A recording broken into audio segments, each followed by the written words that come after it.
इस वक्त की बड़ी खबर आपको बता दें, यूजीसी नेट की परीक्षा रद्द कर दी गई है। गड़बड़ी की शिकायत के बाद परीक्षा को रद्द करने का फैसला लिया गया। परीक्षा में गड़बड़ी की जांच सीबीआई को सौंप दी गई है।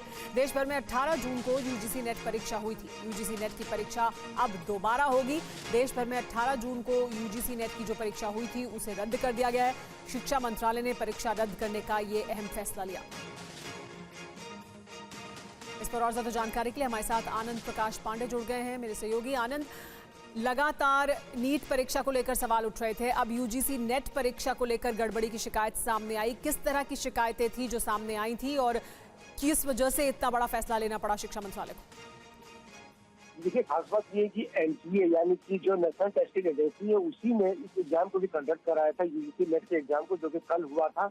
और देश भर में ये एग्जाम को कंडक्ट कराया गया था। 2 पाली में एग्जाम हुआ था और कल परीक्षा होने के बाद आज कुछ ऐसे इनपुट्स मिले थे कि इस परीक्षा में भी कुछ धांधली हुई है, कुछ गड़बड़ी हुई है। उसी गड़बड़ी के बारे में जब पता चला शिक्षा मंत्रालय को, शिक्षा मंत्रालय ने कल एग्जाम किए गए थे, यूजीसी नेट एग्जाम जो दिया गया था उसको रद्द करने का फैसला किया और साथ ही साथ इस मामले को सीबीआई को भी हैंडओवर कर दिया गया। सीबीआई जांच पुलिस से सिफारिश कर दी गई है कि जो लोग इस गड़बड़ी के पीछे हैं उनके खिलाफ कार्रवाई की जाए। हाल ही में जैसा यूजीसी नीट का मामला हुआ था, उसके बाद ये यूजीसी नेट का मामला है, तो ऐसे में सरकार ने ये तरह से भरोसा दिलाने की कोशिश की है छात्रों में कि उनका भविष्य सुरक्षित है और कहीं भी कोई भी ऐसी कोशिश की जाएगी परीक्षा के माध्यम से उनके भविष्य से खिलवाड़ करने के लिए, उससे बख्शा नहीं जाएगा। लेकिन आनंद देखिए, पहले नीट की खबर इस तरह की सामने आई और उसको लेकर तमाम तरह की जानकारी एक एक कर सामने आ रही है और अब यूजीसी नेट को लेकर इस तरह की इनपुट्स मिले खुद शिक्षा मंत्रालय को कि उन्होंने फैसला किया इसे रद्द किया जाए।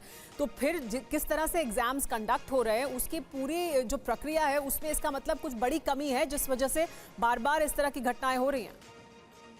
बिल्कुल, जाहिर तौर पर सरकार ने अभी कुछ महीने पहले केंद्र सरकार ने पेपर लीक को लेकर भी कानून बनाया था, लेकिन यहाँ पे सवालों घेरे में एनटीए नेशनल टेस्टिंग एजेंसी है जो कि ये एग्जाम कराती है। नीट एग्जाम भी एनटीए ने कराया था और यूजीसी नेट का एग्जाम जिससे कल गड़बड़ी की आशंका होगी वो भी एनटीए ने कराया था। तो ऐसे में उस मामले को तो सीबीआई इंक्वायरी के लिए दे दिया गया है।